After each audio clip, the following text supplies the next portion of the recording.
જય શ્રી કૃષ્ણ. રાધે રાધે. મિત્રો, 26મા શ્લોકમાં ભગવાને સત વિશેની વાત વિસ્તારથી કરી. ભગવાને ત્યાં એવું કીધું કે સદભાવે અને સાધુ ભાવે આ બંને બાબતમાં સત કહેવાય છે. સદભાવ એટલે આપણે જોયું કે પરમાત્મા છે એમના હોવાપણાનો જે છે તેની વિશેની વાત કરી.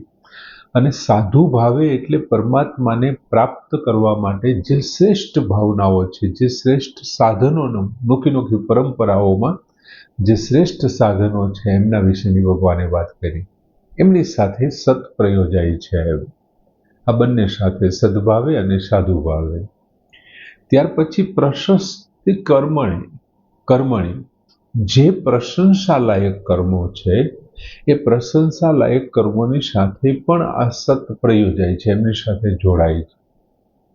એ પછી નોખા પ્રશસ્તિવાળા જે કર્મો છે એમના વિશેની વાત જોઈ. હવે ભગવાન સત વિશે વધારે વિસ્તારથી વાત કરતા અર્જુનને એવું કહે છે કે યજ્ઞે તપસી દાને ચ સ્થિતિ હિ સત ઇતિ ચ ઉચ્યતે કર્મમ ચ એવ તદર્થ્યમ સત ઇતિ એવ અવિધીયતે.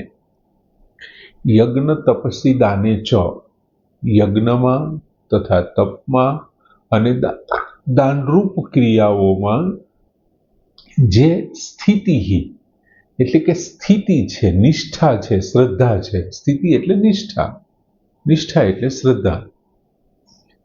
યજ્ઞની કોઈ પણ બાબત હોય, તપની હોય કે દાનની, આ ક્રિયાઓમાં તમારી જેવી નિષ્ઠા એટલે કે તમારી જેવી સ્થિતિ, જેવી શ્રદ્ધા છે, સત ઇતિ ચ ઉચ્યતે, એને પણ સત એમ કહેવાય છે. એ પણ સત જ છે. તમારું દાનમાં, તપમાં અને યજ્ઞમાં જે તમારી શ્રદ્ધા છે એ પણ સત છે. કર્મ ચ એવ તદર્થ્યમ.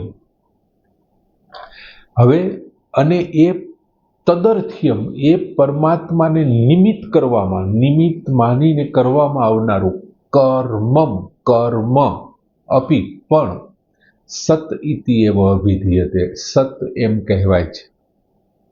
આ ચાર બાબતોની ભગવાન વાત કરે છે કે એક તો યજ્ઞ, તપ અને દાન, આ ત્રણમાં તમારી જે શ્રદ્ધા છે એ પણ સત છે. અને જો તમે પરમાત્માને નિમિત્ત બનાવીને, ભલે તમારું શરીર કામ કરતું હોય પણ નિમિત્ત પરમાત્માને બનાવીને જો તમારું શરીર કામ કરતું હોય તો એ ક્રિયા, એ કર્મ પણ છે એ સત છે.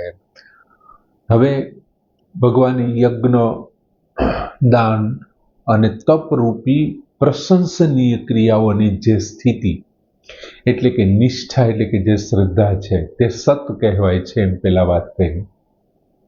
જેમ કે કોઈ એવો વ્યક્તિ હોય તો એમને સાત્વિક યજ્ઞમાં, તો કોઈ એવો હોય તો એ સાત્વિક દાનમાં, તો કોઈ એવો હોય તો એ સાત્વિક તપમાં, એમની જે સ્થિતિ, નિષ્ઠા, એમની જે શ્રદ્ધા છે, આમાંથી પ્રત્યે હૃદયમાં તમારી જે શ્રદ્ધા છે એટલે કે સાત્વિક યજ્ઞ પ્રત્યે, સાત્વિક દાન પ્રત્યે કે પછી સાત્વિક તપ પ્રત્યે, આ દરેક પ્રત્યે તમારા હૃદયમાં રહેલી જે શ્રદ્ધા છે ને, અને તે કરવાની જે તત્પરતા છે, સાત્વિક યજ્ઞ કરવાની, સાત્વિક દાન કરવાની, સાત્વિક તપ કરવાની જે તમારી તત્પરતા છે, આ તત્પરતા અથવા તો આ જે તમારી એમના પ્રત્યેની નિષ્ઠા છે, સ્થિતિ છે, શ્રદ્ધા છે, એને શું કહેવાય છે? સત કહેવાય છે. એટલે કે નિષ્ઠા હવે સન્નિષ્ઠા બની જશે. નિષ્ઠા શું બની જશે? એને સન્નિષ્ઠા કહેવાય છે, કેમ કે એમની સાથે સત જોડાય છે. બીજું, અહીં ભગવાને ચ ઉચ્યતે એમ કીધું છે. ચ શબ્દ આપ્યો છે. ચ સ્થિતિ સદ ઇતિ ચ ઉચ્યતે. તો ચ પદનું તાત્પર્ય અને, ચ એટલે અને, આ સિવાય પણ એવો અર્થ એમાં લઈ શકાય. એનું તાત્પર્ય એ છે કે જે રીતે લોકોને સાત્વિક યજ્ઞમાં, સાત્વિક દાનમાં, સાત્વિક તપમાં શ્રદ્ધા હોય છે, તેમ બીજા અમુક વ્યક્તિઓ એવા પણ હોય છે કે એને વર્ણાશ્રમમાં હોય, કોઈક એવા છે એને આશ્રમ ધર્મમાં હોય, કોઈક એવા છે કે એમને સત્યવ્રત પાલનમાં શ્રદ્ધા હોય, કોઈક એવા છે કે એને અતિથિ સત્કારમાં ખૂબ શ્રદ્ધા હોય, કોઈને આજ્ઞા પાલન કરવામાં ખૂબ શ્રદ્ધા હોય, કોઈને પતિવ્રતા ધર્મની અંદર ખૂબ નિષ્ઠા હોય, તો વળી કોઈક એવા છે કે જેમને ગંગાજી ઉપર પૂરી શ્રદ્ધા હોય, કોઈને યમુનાજી ઉપર હોય, તો કોઈકને સ્થળની બાબતમાં, કોઈને ગોવર્ધન પર્વત ઉપર શ્રદ્ધા છે, કોઈને પ્રયાગરાજ ઉપર છે. આ વગેરે જે શ્રદ્ધા છે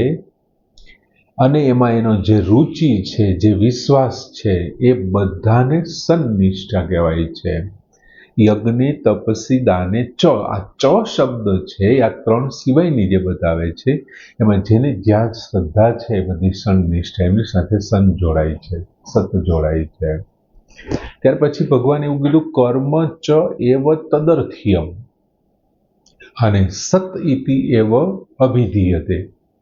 હવે પ્રશંસનીય કર્મો સિવાય જે કર્મોના બે સ્વરૂપ છે,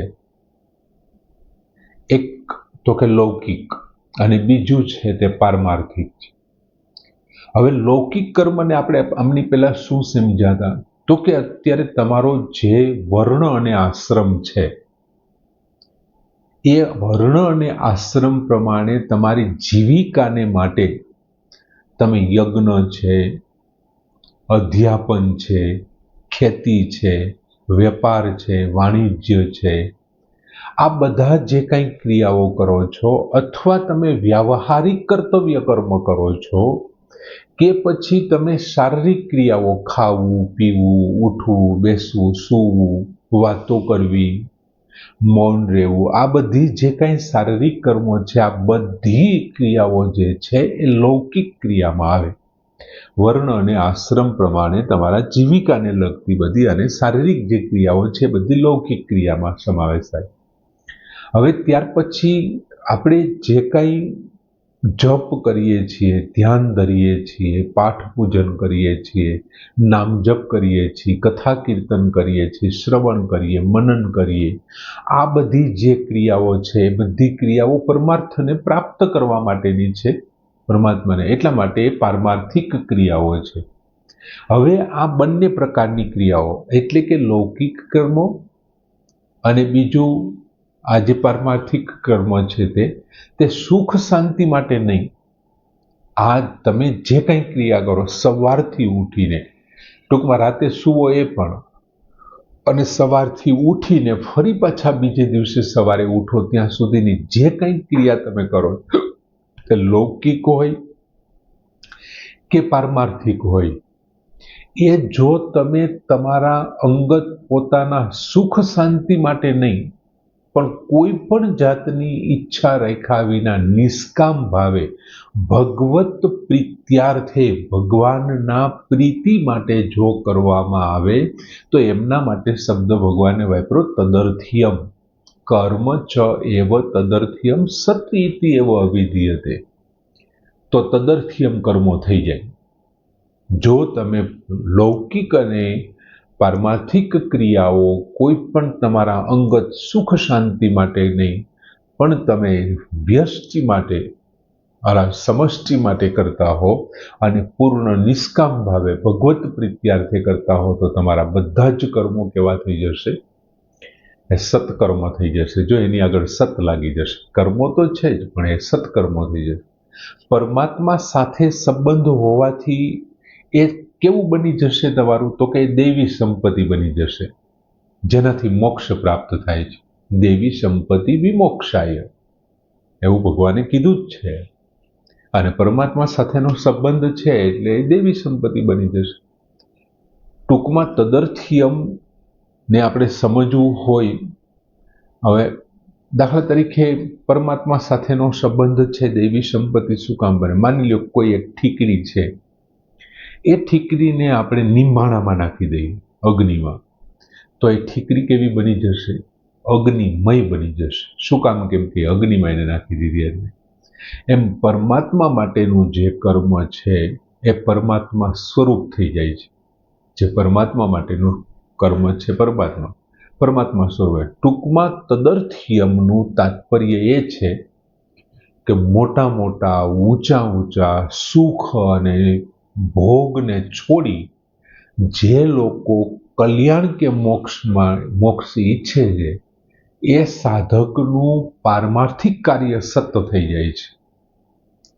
તમે તમારા મોટા ભોગ જે તમે પૈસાથી પ્રાપ્ત કરી શકો એમ છો, અથવા તો તમારા ઊંચા ભોગને અને સુખોને છોડી અને નિષ્કામ ભાવે જે પારમાર્થિક કાર્ય થાય છે તો એ સત થઈ જાય છે.